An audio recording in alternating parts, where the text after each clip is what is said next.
It kind of goes back, and I hate it, but that dreaded B word, right? The budget. Economists and financial experts recommend going back to basics if you're struggling to balance your checkbook. And it starts with that budget. And I think many people, they have no idea how they are spending their money.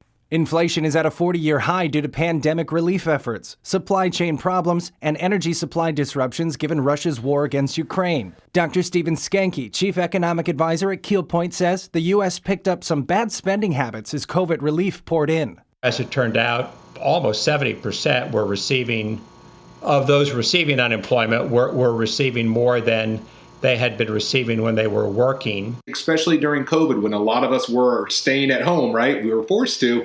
We got on that Amazon, and it was just that easy click to kind of make ourselves feel happy, because those were very tough times. All of that happy clicking led to a record $204 billion spent online last Christmas. Given historical job growth, wage gains, and supplemental government spending, stats show real wages have still declined. In retrospect, we overshot on that.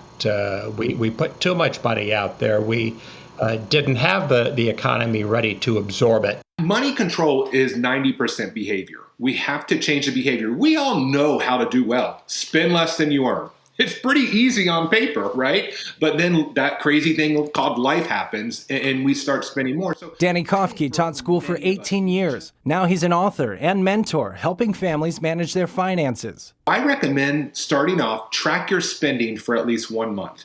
Then at the end of the month, you're able to analyze it, and you can see, we went to maybe Starbucks 5 times, or we did this, whatever it may be in your own personal, spending habits. Then you can look at it and you can cut out those things that are not necessary. Kofke and Skanke suggest investing in wise areas like a 401k and trimming the daily spending. Think about how many hours of work go into a purchase. Let's just say, and I'm just going to make easy math, let's just say you made $20 an hour and something costs $200. Well, think about that. You're going to have to work 10 hours to buy that item.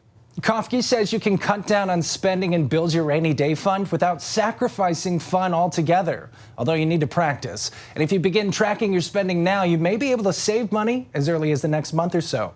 Brody Carter, CBN News. Time to track spending indeed. Gordon? I said it before, I'll say it again. Live by the 80-10-10 rule, where you live on 80% of your income. You save. You've got to pay yourself. That's why you're working. You're working for your future. And if you're not accumulating savings and not having that as a regular part of a monthly budget, you're cutting off your future. So if you save 10% every single month, and over time, this isn't get rich quick, but over time, you will accumulate things, and then you can start thinking about investments. And what would be nice is have your money work for you. And then most importantly, put God first in your life. Tithe.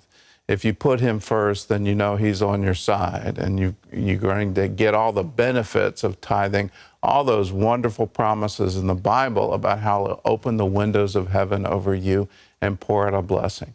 It's a simple rule. It's easy to remember. And when you do it, wonderful things will happen.